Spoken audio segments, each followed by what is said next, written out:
Assalamualaikum warahmatullahi wabarakatuh. Perkenalkan kami dari kelompok 1 pada mata kuliah Statistika dan Probabilitas dengan dosen pengampu Pak Iqbal Maulana SSI MSc. Izinkan kami untuk mempresentasikan dan membahas proyek kami yang berjudul Analisis Struktur Harga Cabai Merah Keriting di Karawang pada periode Idul Fitri dan menjelang Idul Adha dengan menggunakan pendekatan statistik seperti MEAN, sebaran, perbandingan populasi, uji hipotesis, dan sebagainya. Langsung saja kita perkenalkan anggota-anggota dari kelompok 1. Anggota kelompok 1 terdiri dari 5 anggota. Yang pertama ada saya sendiri, Nabila Zaralma. Kedua ada rekan saya, Mahesa Muhammad Nabil, Nova Aprian, Jafari bin Ilham, dan Anya Sabrina Narulita. Kita lanjut setelah perkenalan ini, kita ke pembahasan dan identifikasi data terbelakang. Untuk pembahasan analisis proyek sendiri ini, latar belakangnya kenapa kita ambil pemilihan topik harga cabai merah keriting, karena cabai merah ini punya dampak ekonomi dan sosial ke masyarakat dan signifikan juga, khususnya bagi konsumen, petani, dan kebijakan inflasi daerah. Terus momen hari raya juga seringkali jadi yang pemicu fluktuasi harga komoditas pangannya. Proyek ini bertujuan agar dapat memberikan wawasan lebih dalam dari dinamika pasar dan mekanisme perubahan harganya itu gimana sih. Kita pakai pendekatan kuantitatif dalam menerapkan metode statistik seperti analisis MEAN, median, modus standar deviasi, uji hipotesis, dan lainnya dalam memahami harga-harganya. Kemudian kita harapkan penelitian ini dapat memberikan gambaran historis dari harga cabai, kemudian membuka peluang di mana model prediksi harga di masa depan, dan membantu kebijakan-kebijakan di pasar agar strateginya dapat lebih tepat. Dari latar belakang sebelumnya, kita pengen identifikasi permasalahan-permasalahan yang ada. Seperti apakah ada pengaruh periode Hari Raya Idul Fitri dan menjelang Idul Adha pada tahun 2025 terhadap harga rata-rata cabai merah keriting di Karawang. Kemudian, apakah ada perbedaan yang signifikan dalam harga rata-rata tersebut, sebarannya maupun pola harga pada periode tersebut ini. Sehingga tujuan utamanya itu menganalisis bagaimana harga rata-rata cabai merah keriting di Karawang berfluktuasi sebelum, selama, dan setelah periode Idul Fitri juga menjelang Idul Adha di tahun 2025. Lebih spesifiknya lagi kita ingin melihat identifikasi pola perubahan harganya, besaran dampaknya, dan signifikansinya. Sehingga dengan memahami hubungan sebab akibat antara momen di periode Hari Raya Islam ini dan struktur harga cabainya didukung dari angka serta metode yang statistik yang lebih valid. Di sini kita jabarkan sumber data dan variabel data yang digunakan. Untuk proyek ini sendiri, analisis perubahan harga cabai merah keriting di Karawang, kita pakai datanya data rasio. Kemudian variabel utamanya yang akan dianalisis merupakan harga harian rata-rata cabai merah keriting di Kota Karawang dengan satuan rupiah per kilogram. Sumber datanya diambil dari situs resmi panel harga pangan pemerintah yang merupakan data sekunder dari situs resmi pemerintah. Linknya dapat diakses di bawah ini. Berapa banyak sampel yang kita ambil? Jumlah sampel yang kita ambil adalah 32 sampel dengan populasi pertama periode menjelang dan pasca Idul Fitri dengan rentang waktu 24 Maret sampai 8 April 2025 yang berjumlah 16 hari, berarti 16 sampel pada populasi 1 ini. Dan populasi 2 yang periode menjelang Idul Adha dengan rentang waktu 15 Mei sampai 30 Mei 2025 dengan jumlah sampelnya 16 hari. Populasi kedua ini ada 16 sampel. Di sini kita tampilkan dua tabel dataset. Pertama dataset 1 untuk populasi 1 dan dataset 2 untuk populasi 2. Namun ada catatan pada tanggal 29 Maret sampai 1 April terdapat error di situs pemerintah yang tidak bisa menampilkan harganya. Jadi kita manipulasi harga tersebut dengan melihat rata-rata di harga sebelum dan sesudahnya. Kemudian kita pakai tools untuk mencari perkiraan harga yang muncul di tanggal tersebut. Kemudian uji statistik apa aja sih yang kita pakai? Pertama ada analisis deskriptif dengan merangkum karakteristik dari cabai merah sendiri. Metodenya ada mencari MEAN untuk gambaran umum tingkat harga, median untuk mencari nilai tengah, modus untuk mencari harga yang paling sering muncul, standar deviasi untuk mengukur fluktuasi harga dari fluktuasi jauhnya dari harga rata-rata, dan untuk koefisien variansinya kita melihat homogenitas dari datanya. Untuk analisis inferensialnya kita menggunakan uji normalitas Shapiro-Wilk untuk memeriksa apakah datanya sudah terdistribusi normal, dan baru kita lakukan uji hipotesis dengan Man-Whitney atau U-test untuk melihat apakah ada perbedaan signifikan antara harga sebelum dan sesudah Idul Fitri dibandingkan menjelang Idul Adha ini. Lebih lengkapnya lagi, uji hipotesis ini kita lakukan untuk menentukan apakah ada perbedaan yang signifikan secara statistik antara rata-rata harga cabai merah keriting di periode menjelang dan pasca Idul Fitri pada periode 1 dibandingkan dengan periode yang menjelang Idul Adha di populasi 2. Untuk hipotesis 0 atau H0-nya sendiri, kita tentukan bahwa tidak ada perbedaan signifikan antara rata-rata harga cabai merah keriting pada periode menjelang dan pasca Idul Fitri MIU 1 serta periode menjelang Idul Adha MIU 2. Jadi H0 MIU 1 sama dengan MIU 2. Untuk hipotesis alternatifnya yaitu H1-nya kita tentukan bahwa terdapat perbedaan yang signifikan antara rata-rata harga cabai merah keriting pada dua periode tersebut. Jadi H1 MIU 1 tidak sama dengan MIU 2. Maka dengan demikian uji ini bersifat dua sisi karena bertujuan untuk mengetahui apakah harga lebih tinggi atau lebih rendah pada masing-masing periode. Hasil uji ini memberikan bukti yang kuantitatif apakah Hari Raya Islam tahun 2025 ini mempengaruhi harga cabai merah keriting di Karawang. Nah, mari kita lanjutkan untuk menganalisa datanya berdasarkan data harga rata-rata cabai merah keriting di Karawang tersebut yang sudah kita kumpulkan datasetnya dari 24 Maret hingga 8 April serta 15 Mei sampai 30 Mei 2025. Kita akan menentukan beberapa karakteristik statistik yang dapat diidentifikasikan melalui visualisasi data sebagai berikut, yang akan dilanjutkan untuk pembahasannya kepada rekan-rekan saya. Dipersilakan. Baik, saya akan menjelaskan mengenai analisis data berdasarkan data harga rata-rata cabai merah keriting dari 23 Maret hingga 8 April 2025 serta dari 15 Mei hingga 30 Mei 2025. Beberapa karakteristik statistik dapat diidentifikasikan dan divisualisasikan data sebagai berikut. Nah, di sini terdapat dua tabel frekuensi, yang pertama itu dari Idul Fitri dan yang kedua itu dari Idul Adha. Dari tabel distribusi frekuensi tersebut, bisa kita lihat pada Idul Fitri, dari frekuensi 40.000 hingga 48.000 itu terdapat satu interval frekuensi. Dari harga 48.000 hingga 56.000 terdapat 6 interval frekuensi. Dari 56.000 hingga 64.000 terdapat 8 interval frekuensi. Dari 64.000 hingga 72.000 terdapat 0 interval frekuensi. Dari 72.000 hingga 80.000 terdapat 1 interval frekuensi. Itu pada tabel frekuensi Idul Fitri. Nah, bisa kita lihat juga tabel frekuensi Idul Adha itu terdapat 39.333 hingga 40.466. Mereka memiliki 6 interval frekuensi. Nah, dari harga 40.466 hingga 41.599 terdapat 0 interval frekuensi. Dari harga 41.599 hingga 42.733 terdapat 0 interval frekuensi. Dari harga 42.733 hingga 43.866 terdapat 1 interval frekuensi. Dari harga 43.866 hingga 45.000 terdapat 9 interval frekuensi. Selanjutnya terdapat tabel histogram harga cabai merah keriting. Nah, tabel TDF ini bisa kita lihat untuk warna pink atau orange itu Idul Fitri dan yang biru itu Idul Adha. Harga cabai merah keriting pada Idul Fitri bisa mencapai harga 80.000. Walaupun yang sering banyak muncul itu dari sekitar 55.000 hingga 65.000. Nah, sedangkan pada Idul Adha itu harga paling mahal cabai merah keriting itu mentok di harga 45.000 pada tanggal yang sudah saya sebutkan.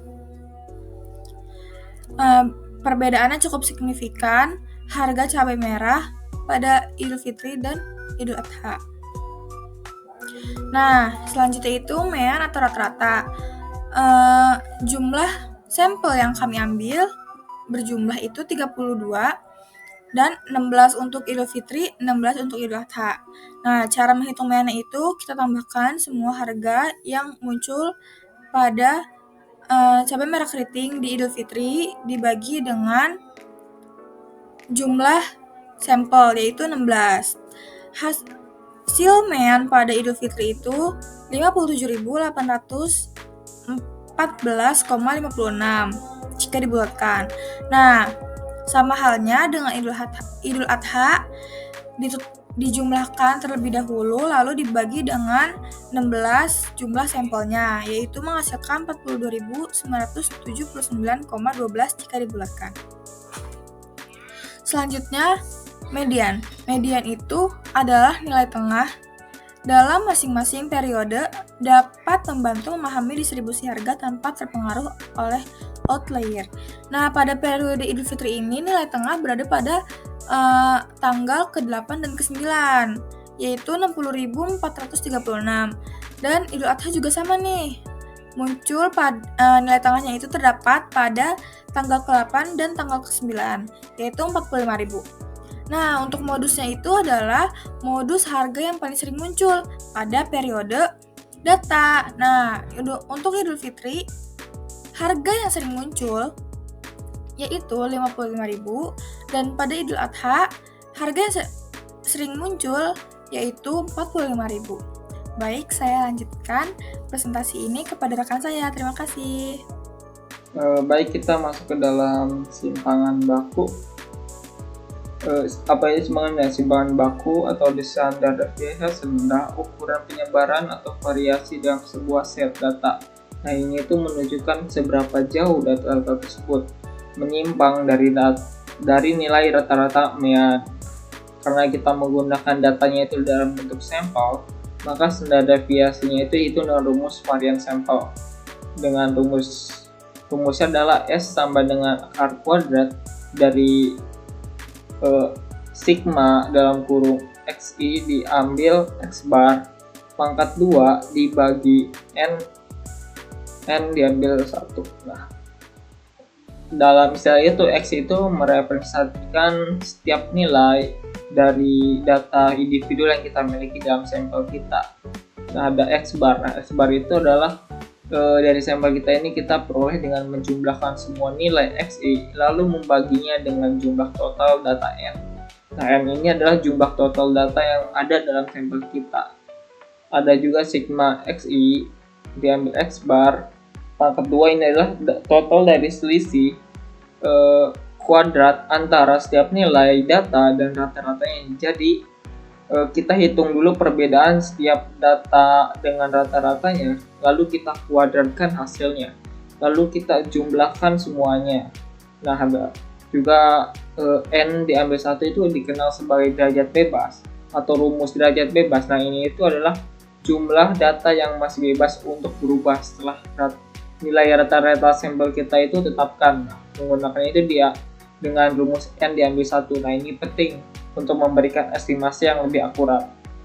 Nah, dan terakhir itu ada S, adalah simpangan baku sampel itu sendiri, yang secara gamblang itu menjelaskan seberapa besar penyebaran data kita itu relatif terhadap rata-ratanya. Kita masuk slide selanjutnya. Nah, di sini perhitungan dari untuk kuadrat selisihnya. Jadi rumusnya itu kan sebelumnya itu X diambil X bar pangkat 2 yang itu sini. Nah, jadi itu artinya itu kita ambil dengan X nya ini dengan nilai harganya lalu kurangi dengan nilai rata-rata mean yang populasi Idul Fitri ini. Jadi hasilnya itu adalah 61.347 sekian dan seterusnya. Sama halnya seperti yang sebelumnya, yaitu kita hitung dengan nilainya yaitu X45 kurangi nilai rata-rata mean, maka hasilnya adalah seperti berikut, yaitu 4.083.955, sekian. Nah, itu juga sebelumnya ya, dan seterusnya kita hitung terus kurangi, maka hasilnya akan seperti ini. Lalu kita jumlahkan. Nah, hasil jumlahannya itu akan kita gunakan pada perhitungan selanjutnya. Nah, di sini kita ada perhitungan simpangan bakunya. Nah, dalam Idul Fitri, nah selanjutnya pada ini tuh pada poin pertama itu kita kan memiliki jumlah kuadrat yang saya sebutkan sebelumnya, itu sigma xi diambil x bar pangkat 2. Nah, hasilnya dari untuk Idul Fitri itu adalah 90, totalnya itu 900.052.269.711 sekian. Nah, Ini adalah total dari kuadrat perbedaan setiap dari data rata-ratanya. Lalu kita hitung, perlu menemukannya itu, sebelum kita hitung itu kita temukan dulu derajat bebasnya. Nah, karena Idul Fitri ini derajat bebasnya total sampel itu ada 16, maka kita kurangi 1. Maka hasilnya adalah 15. Jadi ada 15 derajat dalam data sampel ini. Kemudian kita masukkan nilai rata. Nilai ini ke dalam rumus simpangan baku dengan varian sampelnya. Nah, di sini kita ada S kuadrat atau varian sampelnya dihitung dengan membagi 95.269.701 sekian, dihitung dengan dibagi 15. Nah, hasilnya adalah 63.484.647 sekian. Untuk mendapatkan simpangan bakunya, kita akarkan nilai tersebut. Jadi akar kuadrat dari nilai tersebut adalah 7.967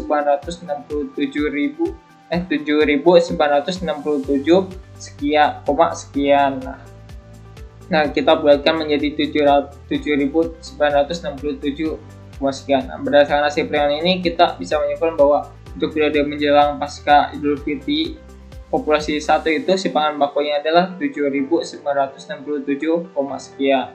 Nah, untuk Idul Adha sendiri, dalam perhitungan ini ya, kita pada perhitungan sebelumnya juga kan kita ingat bahwa perhitungan total jumlah seluruh kuadrat selisihnya itu adalah 94.550.805 sekian. Nah, itu adalah akumulasi dari kuadrat perbedaan dari setiap data nilai rata-rata periode ini.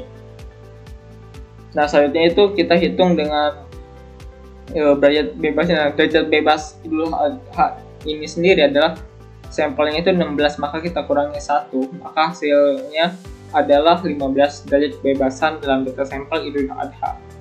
Nah, kemudian kita lanjutkan dengan menghitung rumus simpangan baku dengan varian sampelnya. Nah, di sini kita S kuadratnya atau S kuadrat variannya diperoleh dari pembagian 94.550.805 sekian, itu adalah jumlah seluruh kuadrat sisinya, dan dibagi dengan 15 yaitu derajat bebasnya, maka hasil pembagiannya itu adalah 6.303.387 sekian. Nah, untuk mendapatkan nilai simpangan bakunya, kita ambil akar kuadratnya dari tersebut, maka hasilnya itu adalah 2.510, sekian. Nah, setelah dibuatkan maka hasilnya adalah 2.510,65. Nah, berdasarkan hasil tersebut, maka untuk populasi periode menjelang Idul Adha ini, maka simpangan bakunya adalah 2.510,65. Kita lanjut ke slide selanjutnya. Di sini ada slide untuk koefisiennya. Nah, koefisien itu adalah digunakan untuk mengukur tingkat fluktuasi atau keragaman relatif harga dalam suatu periode, yaitu dengan membandingkan simpangan baku terhadap rata-rata harganya. Semakin tinggi nilai KP-nya, semakin besar ketidakstabilan harga relatif terhadap rata-ratanya, yang akan terlihat bahwa harga lebih fluktuatif menjelang dan pasca Idul Fitri dibandingkan periode lainnya, ataupun sebaliknya. Nah, maka rumusnya adalah rumus koefisien variasinya adalah itu ada mu atau ada untuk kita kenal untuk ukuran penyebaran dari data rata-ratanya. Ada juga nilai rata-ratanya dari data-datanya, lalu kita kalikan dengan 100%. Kita lanjut ke slide selanjutnya. Di sini ada perhitungannya untuk koefisien Idul Fitri ataupun Idul Adha. Nah, di sini dalam periode populasi Idul Fitri itu simpangan bakunya pada perhitungan sebelumnya itu kita ingat bahwa simpangan baku untuk populasi 1 adalah 7.096.7 rupiah. Nah, dan kita bagi dengan rata-rata nilai untuk populasi 1 adalah 57.800 Rp57.814. Nah, dengan menggunakan rumus koefisien variasi, kita menghitung KV1-nya, yaitu rumusnya adalah simpangan baku dibagi rata-rata lalu dikalikan 100%. Nah, hasilnya itu adalah 13,78%. Maka selanjutnya untuk Idul Adha, nah, pada perhitungan sebelumnya kita mendapatkan simpangan bakunya untuk periode ini adalah Rp2.510. Nah, dan rata-rata untuk MU-nya untuk periode ini adalah 42.979, sekian. Nah, dengan menggunakan rumus koefisien variasi, kita hitung KP2-nya. Caranya seperti sama, yaitu dibagi dan dihasilkan lalu dikalikan 100%. Nah, dari hasilnya itu kita mendapatkan bahwa adalah KP2 adalah sekitar 5,84%. Nah, berdasarkan hasil perhitungan itu, kita mendapatkan bahwa kita bisa melihat bahwa Idul Fitri itu lebih berfluktuasi atau nilainya itu meningkat dibandingkan dengan Idul Adha. Nah, itu terlihat dari perbedaannya bahwa Idul Fitri dan Idul Adha itu ada perbedaan terhadap nilai ini ya. Itu semakin tinggi nilai KPI maka semakin tingkat kestabilan harganya relatif, dan itu fluktuasinya, mengukur tingkat fluktuasi. Nah, dari itu kan kita lihat bahwa Idul Fitri itu nilai fluktuasinya lebih tinggi dibanding Idul Adha. Nah, hal ini akan lebih dibuktikan lebih lanjut oleh teman saya selanjutnya. Dan untuk perhitungan ini sudah selesai. Sekian dari saya dan akan dilanjutkan oleh teman saya. Oke, izin melanjutkan. Dan pada kesempatan kali ini saya akan melakukan uji normalitas pada studi kasus ini. Nah, uji normalitas ini dilakukan atau digunakan untuk mengetahui dan memeriksa apakah data berdistribusi normal atau tidak. Dan pada studi kasus ini, saya akan melakukan uji normalitas dengan menggunakan Shapiro-Wilk test yang dengan hipotesis H0-nya itu data berdistribusi normal dan H1-nya data tidak terdistribusi normal. Dengan p-value jika P lebih dari 0,05 maka data disebutkan normal, dan jika P kurang dari sama dengan 0,05 maka data dikatakan tidak normal. Nah, sebenarnya untuk uji normalitas menggunakan Shapiro-Wilk ini mempunyai rumus tersendiri. Namun jika melakukan perhitungan secara manual itu akan memakan waktu dan sangat panjang. Maka kami memutuskan untuk melakukan uji normalitas Shapiro-Wilk ini menggunakan bantuan dari pemrograman Python. Nah, bisa dilihat di sini. Oke, dan sebelumnya di uji normalitas menggunakan Python ini menggunakan library scpy dan modul Shapiro itu sendiri. Bisa dilihat kita pertama untuk mengimport dulu tadi library-nya dan import data populasi 1 dan juga populasi 2-nya yang sudah ada di sebelumnya, di penjelasan sebelumnya. Yang populasi 1 itu menjelang Idul Fitri dan populasi 2 itu menjelang Idul Adha. Dan kemudian kita masukkan itu stats.shapiro itu untuk perhitungan Shapiro-Wilk-nya itu sendiri. Maka output hasilnya akan seperti ini yang ada di sebelah kanan.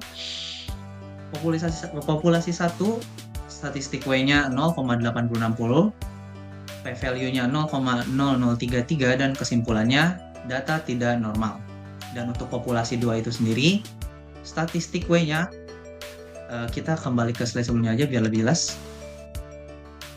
Statistik W-nya 0,6880, p-value-nya 0,0001. Nah, maka bisa ditarik kesimpulannya, maka 0 ditolak dan data tidak terdistribusi normal. Karena keduanya kurang dari 0,05, maka disimpulkan data tidak berdistribusi normal sehingga H0 ditolak. Maka kita tidak boleh menggunakan uji T2 sampel independen. Dan untuk uji hipotesisnya kita akan menggunakan Mann-Whitney U-test karena data tidak terdistribusi normal. Mungkin itu saja yang bisa saya sampaikan. Saya akan lanjutkan ke rekan-rekan saya. Terima kasih. Oke, baik, saya izin melanjutkan pekerjaan dari teman-teman saya. Jadi pada kesempatan ini saya ingin menjelaskan mengenai materi itu tentang uji hipotesis dua populasi independen. Nah, jadi sebelum kita menentukan uji hipotesis ini, sebelumnya kita harus mengetahui dulu nih bahwa kita menggunakan metode apa untuk penyelesaiannya. Jadi kita harus melakukan uji normalitas yang sudah dihitung oleh teman saya. Nah, jadi kesimpulan yang didapat dari uji normalitas dari dua populasi ini adalah dengan menggunakan Shapiro-Wilk ya untuk mengajukan uji normalitasnya, didapat kesimpulan bahwa normalitasnya itu tidak normal ya dari kedua data populasi tersebut, baik Lebaran maupun Idul Adha. Maka dari ketidaknormalan itu kita menggunakan penyelesaiannya adalah man-made ini atau U-test. Nah, kita langsung saja ke penyelesaian dari uji hipotesisnya. Nah, karena kita sudah tahu nih kita akan menggunakan man-made nih, langkah pertama yang kita lakukan adalah kita melakukan perankingan dari dua populasi tersebut. Jadi kita menyatukan dua populasi tersebut menjadi satu tabel. Kita melakukan perankingan ya, mulai dari nilai yang terkecil hingga yang terbesar. Nah, setelah kita melakukan ranking, kita sorting dari nilai terkecil hingga yang terbesar, kita selanjutnya adalah membuat perankingan. Nah, perankingan ini juga kita menentukannya dari nilai yang terkecil juga. Jadi bisa kita lihat nih, kita sudah melakukan perhitungan bahwa nilai terkecil yaitu 39333 itu berada pada ranking 1. Nah, kemudian diikuti oleh nilai 40.000. Nah, di sini karena nilai 40.000-nya ada lebih dari 1 ya, atau ada banyak, maka kita tidak bisa langsung menentukan rankingnya. Oleh karena itu kita perlu melakukan perhitungan terlebih dahulu.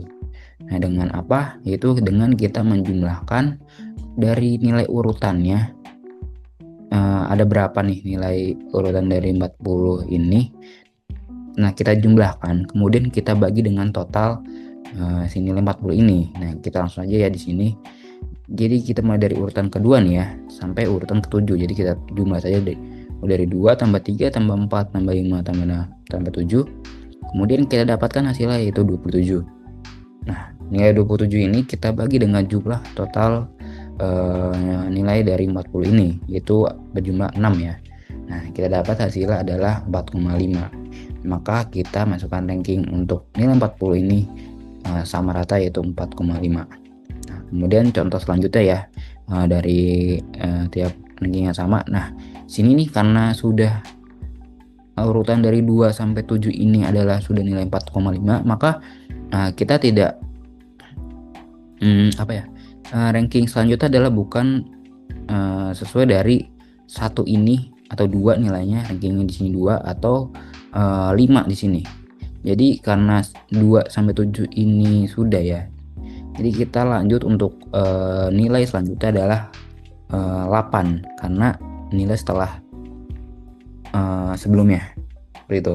Karena sebelumnya ada urutan ke-7, maka ranking selanjutnya adalah 8.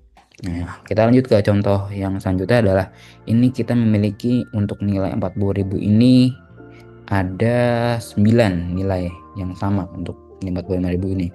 Maka kita lakukan penjumlahan mulai dari urutan ke-9 sampai ke urutan ke-17. Nah, di sini kita mendapatkan hasil bahwa hasil nilainya adalah 117. Nah, kemudian 117 ini kita bagi dengan 9. Maka kita dapat nilainya adalah 13. Nah, maka ranking untuk 45.000 mulai dari urutan ke-9 sampai ke urutan ke-17 itu kita dapat nilainya adalah 13. Maka kita memasukkan di sini. Setelah itu urutan selanjutnya adalah 18 karena nilai sebelumnya ada 17. Nah, begitu juga dengan selanjutnya ya. Ini ada beberapa nilai yang sama juga. Kita lakukan perhitungan yang sama. Seperti itu. Nah, setelah kita melakukan ranking pada seluruh nilainya, setelah kita dapatkan seluruhnya, kita bagi lagi nih si datanya ini menjadi ke masing-masing tiap populasinya. Jadi di sini saya agar mempermudah saya beri nama dulu ya, agar nanti di sorting masuknya lebih mudah gitu. Yang kita masukkan lagi masing-masing. Di sini ada tabel lebaran dan ada tabel idul. Ini tabel lebaran untuk Idul Fitri dan juga ada tabel lebaran untuk Idul Adha. Nah, setelah itu, setelah kita membuat masing-masing lagi, kita jumlahkan nilai rankingnya dari tiap-tiap tabel. Nah, sini untuk Idul Fitri kita jumlahkan seluruh nilainya dan kita dapat nilai itu untuk R1-nya adalah 377,5. Dan kemudian sama dengan itu Idul Adha kita jumlahkan dan kita dapat nilainya adalah nilai R2-nya adalah 148,5. Nah, dari dua nilai ini, karena kita melakukan uji Menbit nih, kita menggunakan nilai yang terkecil, itu kita menggunakan R2 yang nilai 148,5. Nah, kita langsung masuk ke prosesnya. Nih, kita ketahui bahwa nilai R1 dan R2-nya adalah sekian, dan nilai N1 dan N2-nya. Nah, ini adalah nilai dari tiap-tiap populasinya ya. Di N1 ada 16 dan N2 ada 16. Nah, ini karena tadi sudah saya katakan bahwa kita menggunakan nilai terkecil, maka kita menggunakan rumus mu R2. Nah, di mana rumusnya adalah N1 dikali N1 ditambah N2 ditambah 1 dibagi 2. Nah, kita masukkan saja nilainya adalah 16 ditambah 16 dikali 16 tambah 16 tambah 1 per 2. Kita dapat di sini adalah 16 dikali 33 dibagi 2, kita dapat nilai dari mu R2 adalah 264. Setelah itu kita lakukan perhitungan adalah sigma R. Nah, di mana rumusnya adalah akar dari N1 dikali N2 dikali N1 tambah N2 tambah N1 per 12. Nah, nilai 12 di sini adalah nilai dari rumus ya. Jadi saya tidak tahu. Jadi ini adalah rumusnya. Sudah seperti ini dari sononya. Nah, setelah kita jumlahkan, kita masukkan nilainya 16 dikali 16 dikali 33 per 12. Nah, kita dapat di sini nilainya adalah akar 704 atau adalah nilainya 26,533. Nah, kemudian kita melakukan perhitungan Z di sini dengan rumus R2 dikurangi mu R2 dibagi sigma R. Nah, kita masukkan nilai-nilai yang sudah kita dapat sebelumnya. 148,5 dikurang 264 dikurang akar 704. Nah, di sini kita dapat nilainya adalah min 115,5 dibagi 26,533. Nah, kita dapat nilainya di sini adalah minus 4,35. Nah, jadi nilai Z itu adalah minus 43,5. Nah, ini adalah menunjukkan perbedaan signifikan karena nilai Z atau min 4,35 itu lebih besar dari 196 untuk signifikan dari alfa sama dengan 0,05 atau 5%.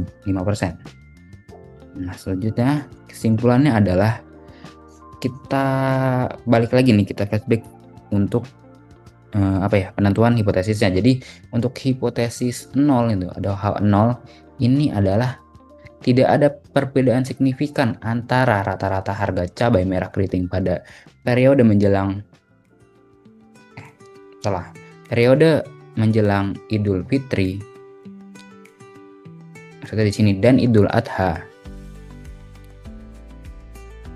Nah, untuk hipotesis alternatif atau H1-nya terdapat perbedaan signifikan. Jadi di sini perbedaan adalah tidak ada dan ada perbedaan. Nah, karena tadi kita sudah melakukan perhitungan, nah kita dapat simpulkan bahwa kita menolak H0, yaitu tidak ada perbedaan harga sebelum Idul Fitri dan sebelum Idul Adha. Nah, artinya Terdapat perbedaan signifikan antara harga cabai merah keriting antara periode sebelum Idul Fitri dan Idul Adha 2025. Dan sekian untuk uji hipotesis dua populasi yang bisa saya jabarkan. Terima kasih kepada rekan-rekan saya yang telah membahas hasil analisis deskriptif dan inferensialnya dengan sangat baik. Mari kita lanjutkan ke kesimpulan apakah hasil analisis tersebut menjawab rumusan masalah dari latar belakang kita. Berdasarkan hasil analisis deskriptif dan inferensial ini, dapat diambil kesimpulan bahwa terdapat perbedaan signifikan antara rata-rata harga cabai merah keriting pada dua periode tersebut. Dengan ditunjukkan dari hasil analisis uji hipotesis, bahwa hasilnya itu terdapat perbedaan signifikan. Kemudian untuk homogenitasnya sendiri, menjelang Idul Adha lebih homogen dibanding dari pada periode Idul Fitri. Nah, dari kesimpulan ini semoga dapat memberikan wawasan ya terhadap bagaimana sih dinamika harga cabai rawit saat event Lebaran. Usai sudah pembahasan dan presentasi proyek analisis kami pada mata kuliah statistika dan probabilitas, diharapkan dapat memberikan wawasan mendalam dan dapat memberikan kritik saran yang dapat mendukung. Cukup sekian dari kelompok 1, kurang lebihnya mohon maaf. Wassalamualaikum warahmatullahi wabarakatuh.